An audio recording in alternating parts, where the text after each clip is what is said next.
Ito rin pala yung isang kasama na ngayon sa top destination dito sa Bohol, na paliligiran ng mangrove forest. Tinatawag nila itong boardwalk, gawa sa bamboo. Sinasabi din nila dito na yung mga pagkakagawa nila dito sa mga bamboo na to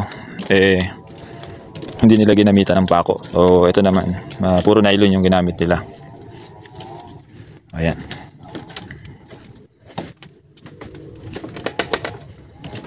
And then yung mangrove dito, nakikilala rin nila na dalawang klase. So ang mangrove pala ay merong isang uri ng lalaki at isang uri ng babae.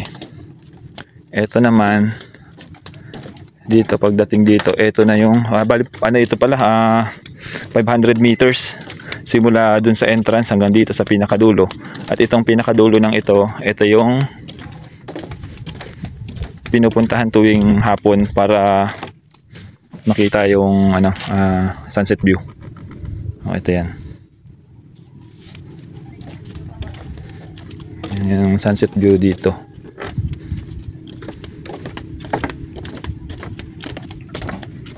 Yan. Yan.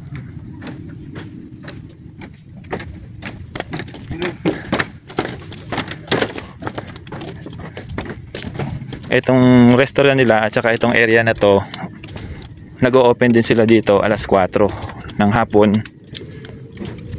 para siguro dun sa kasabay na ng sunset view, at tapos hanggang alas 7 naman ng gabi. So may nakita kanina ako dito mga LED na nakadikit dito sa bamboo nila. Siguro binubuhay na nila yan pag ganong oras, kasi ngayon pala hindi ako nakapunta dito. Ito, kaya ayan yung purpose ng mga upuan ito dito, simula dito hanggang doon.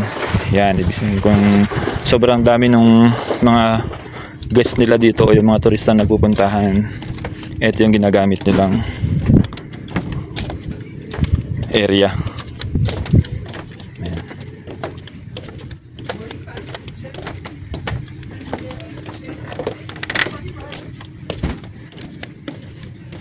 Dito yung restaurant.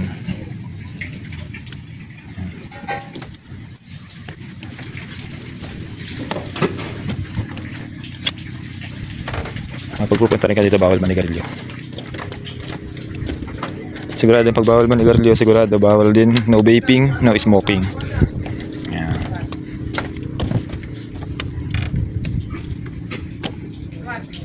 Pag napunta ka naman dito sa Bohol, talagang maraming kamanghamanghang lugar ang pwede mong mabisita o mapasyalan dito.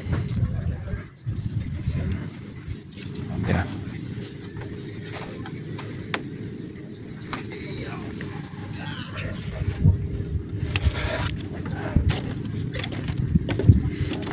Boardwalk. Bamboo boardwalk. Yan ang tawag nila. Ito yun. Yung area na to, dito rin. Yan. Ito rin yung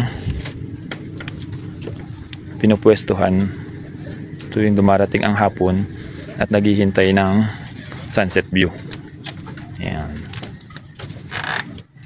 Kaya kung nagbabala kayong pumunta ng Bohol, ito na, isama nyo na to sa inyong bucket list.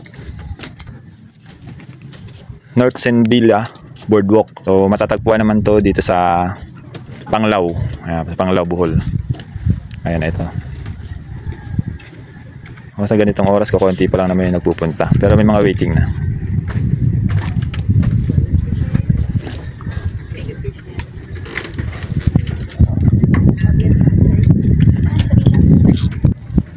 Additional information pala para dito, sa halagang 380 per head, yung 200 nun ay pwede mo pang magamit dito pwede mo pang magamit yan, pwede mong maikain yung halagang 200, pwedeng food, at pwede din daw sa liquor or yung inumin. Ayan siya. Sobrang mura lang. Di ba, saan ka pa maghahanap nun sa halagang 380? para ka lang nagbayad ng 180 kasi yung 200 consumable yun. Pwede mong magamit pang dagdag pangkain at saka pang inumin.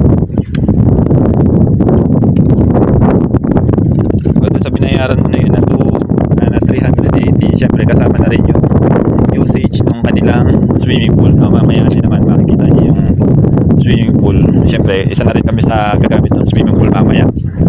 Pansamantala medyo maganda yung panahon, dito muna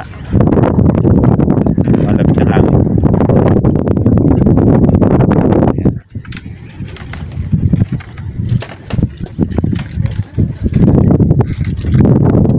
Talaga namang may enjoy mo. Tapos yung binibigyan nilang oras dito, wala naman limit yun, hanggang magsarado na sila until 10 PM dun sa labas, pero dito sa view deck nila na to, hanggang 7 PM lang. Kaya ako nagbabal kayo dito, isama nyo na to sa inyong bucket list. Tara na, biyahe na kayo dito.